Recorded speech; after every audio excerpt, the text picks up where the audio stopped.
Cet ouvrage impressionnant vient d'être édité par le Fonds Mercator. Il est consacré à Philippe Samin, que vous connaissez peut-être, et que je vous présente en tout cas. Il est ici, architecte et ingénieur. Pierre Putmans, qui est un des deux auteurs, l'autre est Pierre Speel. Il s'excuse, il n'a pas pu être parmi nous ce soir. Pierre Putmans, que vous connaissez sans doute aussi, qui est architecte, qu'on connaît aussi beaucoup pour les nombreux ouvrages qu'il a édités sur l'architecture moderne et contemporaine en Belgique et ses nombreuses critiques éditées dans la presse de l'architecture. Alors cet ouvrage se distingue, je dirais, de l'édition architecturale actuelle, puisqu'il nous parle d'un ingénieur et d'un architecte qui a pris ses distances par rapport à l'évolution extrêmement, enfin très médiatique de la profession, pour placer au cœur de la réflexion sur la construction et l'art de construire, pour placer cette réflexion, pour placer la réflexion sur l'économie des moyens au cœur de la réflexion sur l'architecture. Et donc c'est une chose un peu particulière. Aujourd'hui, l'architecture évolue vers des formes très impressionnistes, très formalistes. Et donc, voilà, c'est un architecte qui connaît le succès, mais qui ne participe pas, je dirais, vraiment au hit parade actuel de l'architecture en Belgique. Donc, cette économie de moyens est en fait le credo du bureau Samin depuis assez longtemps. Et c'est d'ailleurs avec quelques malices que Philippe Samin avait rappelé devant l'Assemblée qui réunissait les invités de la Banque de Grove il y a quelque temps au Palais des Académies, et parmi lesquels il y avait des hommes d'argent, il y avait des hommes de l'immobilier. Philippe Samin leur rappelait que, en raison de la crise, eh bien, ils allaient enfin devoir réfléchir à ce qu'ils allaient faire de leur argent et cesser de construire n'importe quoi. Alors, ce sont des propos qu'on n'entend pas souvent dans la bouche des architectes et des ingénieurs. Et n'importe comment, d'accord. C'est tout à fait exact. Bon, ils ont tous très bien supporté ça et j'étais contente d'entendre dire ça tout haut par quelqu'un comme Philippe Samin. C'est une des raisons pour lesquelles je suis ici ce soir. Je trouve ça vraiment très bien. Alors bon, la production du bureau Samin se démarque de cette architecture formaliste qui est souvent d'ailleurs produite davantage pour être publiée que pour un usage quelconque, hein, il faut bien le dire.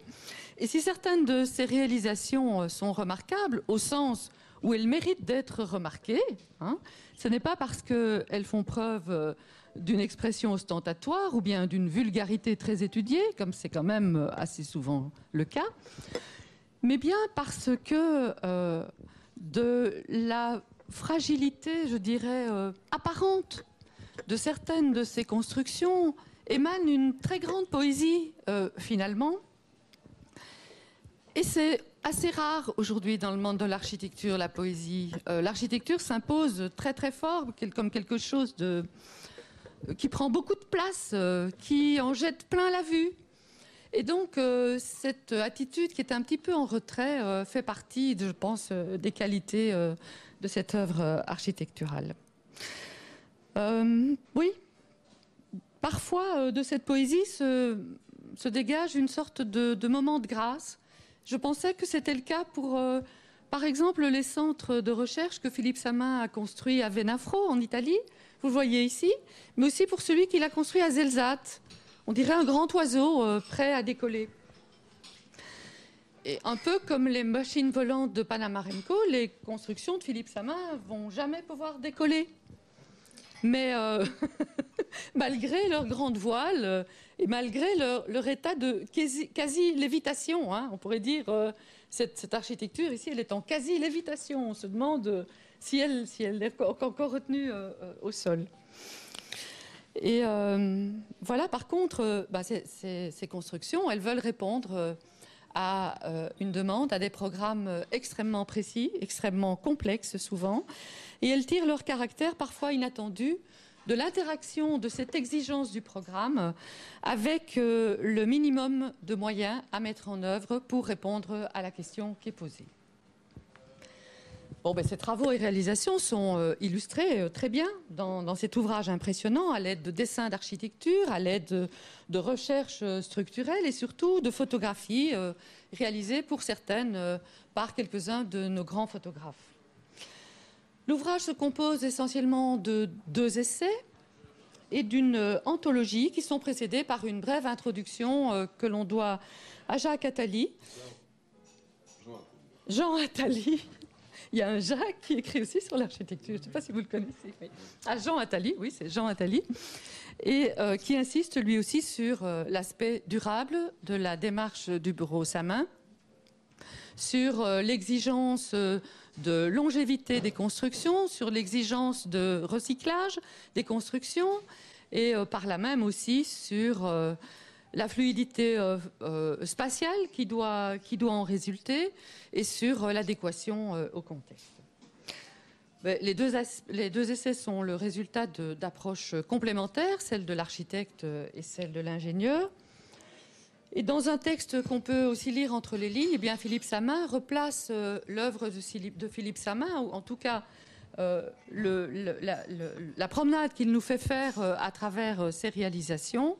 Il la replace dans la perspective de l'architecture, de l'histoire de l'architecture de ce dernier siècle, on pourrait dire, et par rapport à la production contemporaine.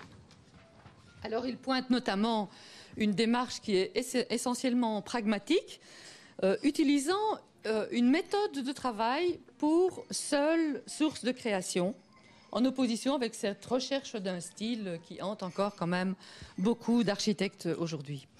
Il insiste bien sûr sur le rêve d'une architecture utilisant le moins de matière possible, se dégageant en quelque sorte de la gangue de la matière, mais tout en lui restant toujours loyal.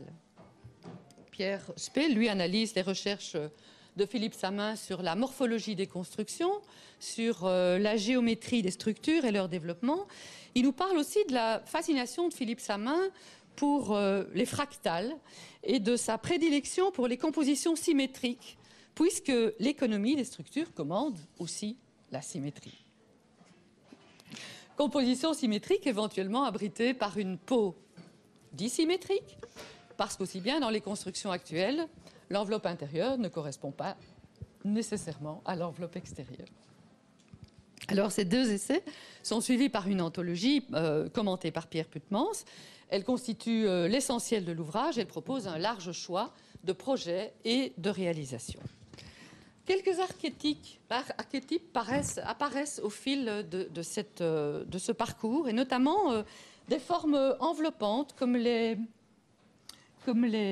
sortes de carapaces. Ouais, je ne vais pas montrer celle-là, c'était pas ça. Oui, c'était voilà, la petite caserne des pompiers de Houten aux Pays-Bas, qui est un objet, je trouve, extraordinaire. Il faut un petit peu feuilleter l'ouvrage. On voit l'intérieur qui est orné de dessins d'enfants ici. Mais aussi, on y retrouve pas mal d'édifices qui sont issus de formes autonomes, comme des sphères. Hein.